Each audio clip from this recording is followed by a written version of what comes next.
తెలంగాణలో రేవంత్ రెడ్డి ముఖ్యమంత్రి అయినప్పటి నుంచి గత ప్రభుత్వానికి భిన్నంగా విధులను నిర్వహిస్తున్నారు. అయితే తాజాగా మరో ప్రకటన చేసి సంచలనం సృష్టించారు. తెలంగాణ రాష్ట్రం ఏర్పడ్డాక వాహన రిజిస్ట్రేషన్లలో ఇప్పటి వరకు నెంబర్ ముందు రాష్ట్రం పేరును సూచించేలా టీఎస్ అనే అక్షరాలుండేవి. ఇప్పుడు టీఎస్ అనే అక్షరాలు కనుమరుగు కానున్నాయి. టీఎస్ స్థానంలో ఇకపై టీజీ అనే అక్షరాలు రానున్నాయి. ఇవాళ సీఎం రేవంత్ రెడ్డి అధ్యక్షతన నిర్వహించిన కేబినెట్ సమావేశంలో ఈ మేరకు నిర్ణయం తీసుకున్నారు. అంతేకాదు పలు కీలక నిర్ణయాలకు నేటి కేబినెట్ సమావేశం వేదికగా నిలిచింది.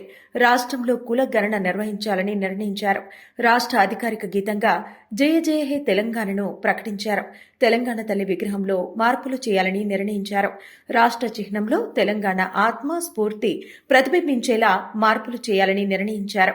6 గ్యారంటీలపై లోతుగా చర్చించిన అనంతరం 2 గ్యారంటీల అమలుకు నిర్ణయం తీసుకోనున్నారు.